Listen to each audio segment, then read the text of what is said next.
सुबह के 9 बज रहे हैं। नमस्कार, आपके साथ मैं नंदिता कुडेशिया हूं। कल रात फैजाबाद एक्सप्रेस के 8 डब्बे पटरी से उतर गए। दिल्ली से फैजाबाद जाने वाली ट्रेन गढ़मुक्तेश्वर के पास दुर्घटनाग्रस्त हो गई। ट्रेन के 8 डिब्बे पटरी से उतरे और हादसे में घायल हुए 3 लोगों को अस्पताल में भर्ती कराया गया, जबकि कई यात्रियों को हल्की चोटें भी आई हैं। लेकिन हम आपको बताने जा रहे हैं कि अगर यह हादसा 5 मिनट बाद हुआ होता तो क्यों बेहद खतरनाक साबित हो सकता था।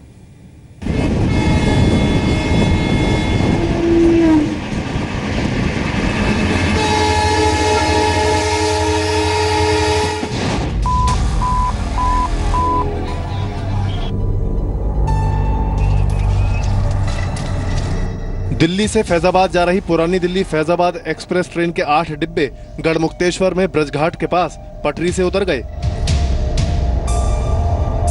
रात करीब 9 बजे गढ़मुक्तेश्वर से आगे ब्रजघाट गंगा पुल से पहले ट्रेन जोरदार आवाज के साथ 2 हिस्सों में बंट गई। 3 एसी कोच समेत 8 डिब्बे पटरी से उतर गए। करीब 20 यात्री हादसे में घायल हुए हैं। लोगों का सामान इधर उधर फैल गया।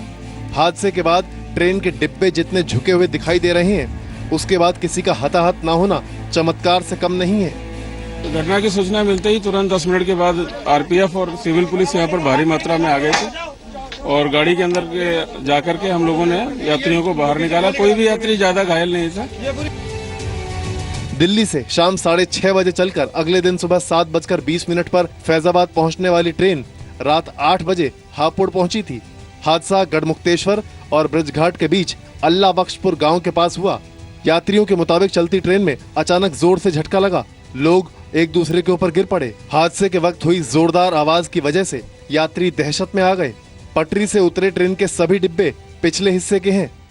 रेलवे का आगे का डब्बा पता ही नहीं कब से कैसे चला गया। पीछे वाला जो है 8 डब्बे पीछे रह गए। हम S2 में थे, पलट नहीं गए, पटरी से उतर गई। जो कपलिंग है वो आप देख सकते हैं किस तरह से पटरी पर पड़ा हुआ है। ये कपलिंग 2 डिब्बों को आपस में जोड़ता है और ये कपलिंग टूट गया, जिसकी वजह से जो आधी ट्रेन थी वो आगे की तरफ रह गई और आधी ट्रेन आप देख सकते हैं किस तरह से पटरी से उतर गई। लेकिन ये हादसा अगर और 5 मिनट बाद होता तो बेहद खतरनाक और जानलेवा साबित हो सकता था। 5 मिनट के फासले के बाद गंगा का पुल शुरू हो रहा है और अगर पुल पर ट्रेन के डिब्बे पटरी से उतरते तो कुछ भी हो सकता था। इस पुल के ऊपर से ही होकर ट्रेन को गुजरना था और अगर इस पुल के ऊपर हादसा होता तो नीचे गंगा नदी है और अगर नदी के अंदर ट्रेन गिर जाती तो आप अंदाजा लगा सकते हैं बेहद आसानी से कि कैजुअलिटीज कितनी ज्यादा होती, इंजरीज कितनी ज्यादा होती और तब ये हादसा किस तरह का रूप ले लेता। हादसे की वजह तो जांच के बाद ही सामने आएगी। हालांकि रेलवे स्टाफ ने देर रात ही ट्रैक का जायजा लिया। एम्बुलेंस के जरिए घायलों को तुरंत अस्पताल पहुंचाया गया। एनडीआरएफ की टीम ने मौके पर पहुंचकर बचाव कार्य शुरू किया। हमने अपनी जो इमरजेंसी मैकेनिज्म है to reach out to the people and to reach out for the relief work, वो प्रारंभ हो गया है। अपनी मशीनरी को गियर अप कर दिया है। हादसे के बाद इस रूट की 8 ट्रेनों को रद्द कर दिया गया, जबकि 29 का मार्ग बदला गया। घटना के तुरंत बाद दिल्ली लखनऊ रूट बंद हो गया। हालांकि मुरादाबाद से राहत ट्रेन रात को ही घटना स्थल के लिए रवाना कर दी गई थी। घटना के बाद गाजियाबाद मुरादाबाद ट्रैक पर ट्रेनों की आवाजाही बाधित हो गई। नौचंदी एक्सप्रेस, सीतापुर दिल्ली एक्सप्रेस और 2 पैसेंजर ट्रेनों को रास्ते में ही रोक दिया गया। हादसे की वजह से पुरानी दिल्ली से देहरादून जाने वाली मसूरी एक्सप्रेस को डाइवर्ट करना पड़ा। काठगोदाम जाने वाली रानीखेत एक्सप्रेस को मेरठ के रास्ते निकाला गया। 1 दर्जन से ज्यादा ट्रेनों को गाजियाबाद अलीगढ़, गाजियाबाद टपरी, हापुड़ खुर्जा अलीगढ़ रूट से गुजारा गया।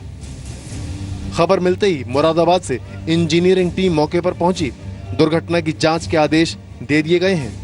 जो आरपीएफ है उसका ये कहना है कि जैसे ही उन्हें इस हादसे की सूचना मिली उसके 10 मिनट के भीतर वो यहाँ पर पहुंच गए और सभी लोगों को सुरक्षित बाहर निकाल लिया गया। जो 3 लोग हैं उनको हॉस्पिटलाइज किया गया। बाकी कुछ लोगों को माइनर जो चोटें हैं वो आई हैं। कैमरा पर्सन पीयूष के साथ रूफी जैदी, जी मीडिया।